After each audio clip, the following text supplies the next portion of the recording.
আজকে অনেক শরীর খারাপ, ঘরের রান্না করতে ইচ্ছেই করছে না, কিন্তু বাইরের খাবার তো কেউ খাবে না, তাই ঘরেই রান্না করতে হবে। তাই একদম হালকা কিছু রান্না করব, তারপর বিকালের মধ্যে। তো রান্নাটা শুরু করা যাক। প্রথমে আলু আর ভাত দুটো একসাথে বসিয়ে দিয়েছি। আলুও হয়ে গেছে সেদ্ধ, তার সাথে ভাতও হয়ে গেছে। আলুগুলো বার করে নিয়ে মধ্যে জল দিয়ে ভালো করে ভাতটা ধুয়ে ফেলবো। তারপরে আমরা এখানে ভালো করে ঠান্ডা করে নেব প্রথমে আলুগুলোকে। তারপরে পেঁয়াজ কুচি, রসুন কুচি এবং কাঁচা লঙ্কা কুচি। ঝালটা আপনারা আপনাদের পরিমাণ বুঝে দিয়ে দেবেন।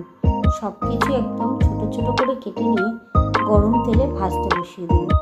গরম তেলে যখনই একটু লাল লাল হয়ে যাবে, তার মধ্যে সব আলুগুলো দিয়ে দেবো। আলুগুলো দিয়ে ভালো করে মিশিয়ে নেবো একসাথে। একটু নুন, একটু শুকনো লঙ্কা আর একটু হলুদ গুঁড়ো দিয়ে ভালো করে মিশিয়ে নিয়ে আর একটু ঠান্ডা করে নেব।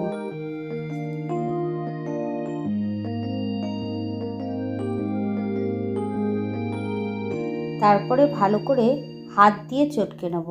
আপনারা চাইলে চামচ দিয়েও করতে পারেন। আমার আলুটা আমি ঠান্ডা করে নিয়েছি যেহেতু একটু সময় ছিল।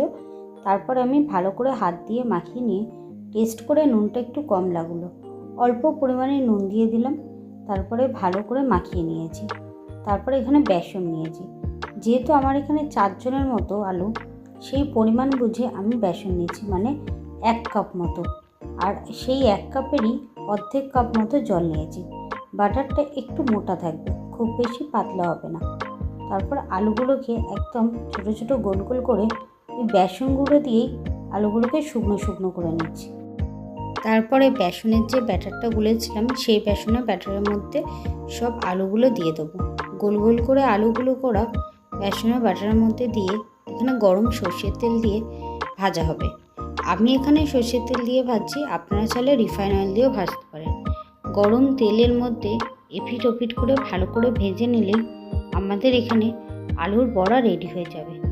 তারপরে এখানে আপনারা গরম ভাত দিয়েও খেতে পারেন একটা ডিম ভেজে নিয়ে, বা আপনারা ঠান্ডা ভাত মানে পেঁয়াজ কাঁচা লঙ্কা পান্তা করেও খেতে পারেন।